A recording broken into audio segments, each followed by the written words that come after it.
Well, hey everyone, Steve Patterson here from Photoshop Essentials. In this video, I show you how to place an image into a shape with Photoshop and how to move the image and the shape to a new background. This is an update to a previous video where I showed you how to fill a shape with an image using a clipping mask. This time, we'll create the same effect, but using a vector mask. The benefit with a vector mask is that both the image and the shape are on the same layer. So moving them to a new background is as easy as moving that one layer. Let's see how it works. To follow along, you'll want to be using Photoshop CC 2020 or later. And that's because we'll be using the Shapes panel, which is new as of CC 2020. If you like these videos, be sure to subscribe, and let's get started.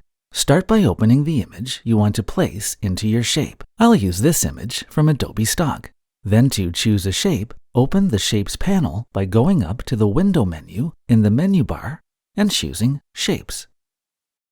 If you have not yet loaded more shapes into Photoshop, then all you will see at first in the Shapes panel are the default shapes. The shapes are divided into sets, and each set is represented by a folder. You can twirl a set open or closed by clicking the arrow next to the folder icon. I'll open the Leaf Trees set, and inside it are several tree shapes that we can choose from.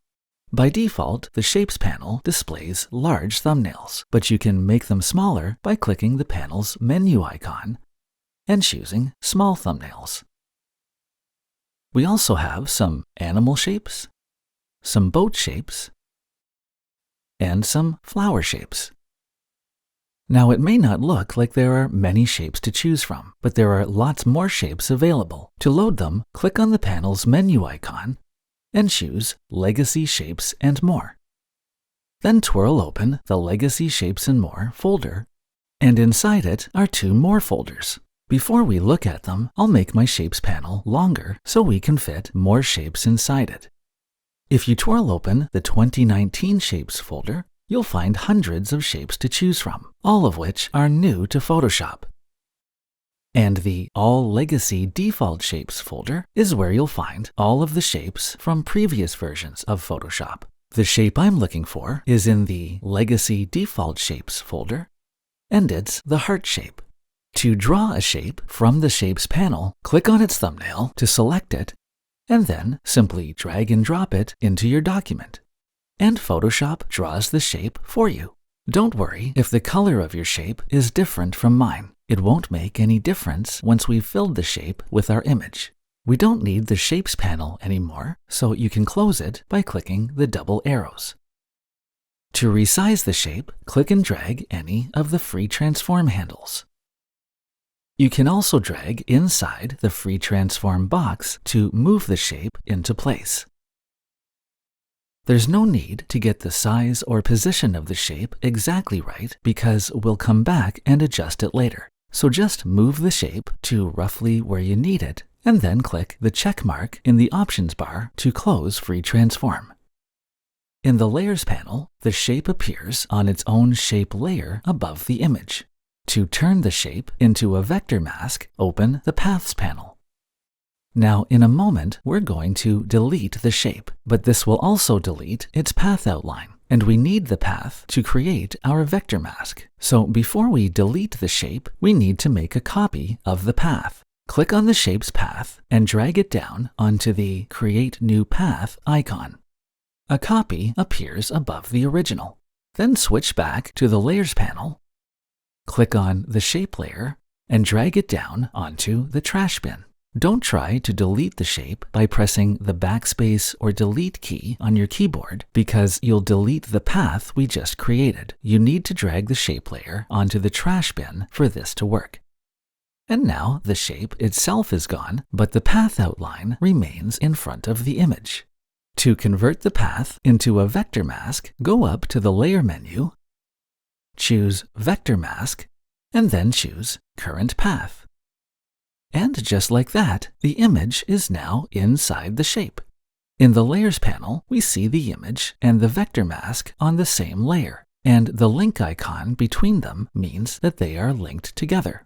To move or resize the image and the shape independently, first click on the link icon to unlink them. Then to move the image around inside the shape, select the Move tool from the toolbar, and then click and drag the image to reposition it. And if you need to resize the shape, select the Path Selection tool, then click on the path outline to select it. You'll know the path is selected because handles will appear around it. Go up to the Edit menu and choose Free Transform Path, and then resize the shape by dragging any of the handles. You can also move the shape by dragging inside the Transform box. To accept and close Free Transform, click the check mark in the options bar. One last thing we should do before moving the shape to a new background is trim away the transparent areas around the shape.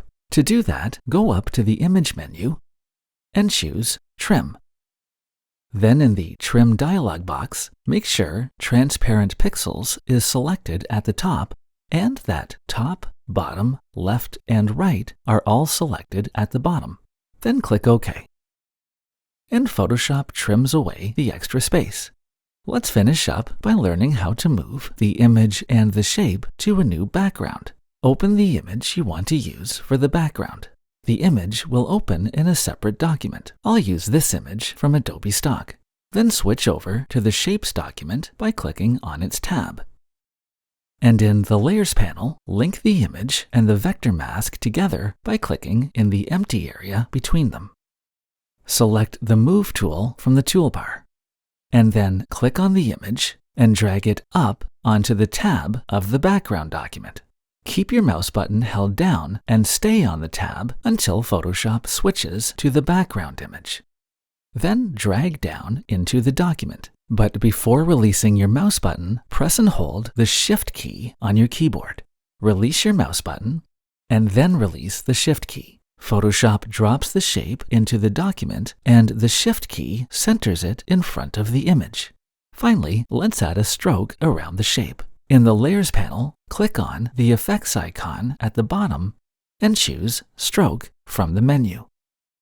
Then in the Layer Style dialog box, choose a color for the stroke by clicking the color swatch. But rather than choosing a color from the color picker, I'll click on one of the hearts in the background image to sample a color. Then I'll click OK to close the color picker. Choose a position for your stroke. I'll set mine to outside. And finally, increase the width of the stroke by dragging the size slider. I'll set mine to 24 pixels. Then click OK to close the Layer Style dialog box. And there we have it. That's how to place an image into a shape and how to move the shape to a new background in Photoshop. As always, I hope you enjoyed this video, and if you did, don't forget to like it, share it, and subscribe to my channel. Visit my website, photoshopessentials.com, where you'll find hundreds of Photoshop tutorials. Thanks for watching, and I'll see you next time. I'm Steve Patterson from photoshopessentials.com.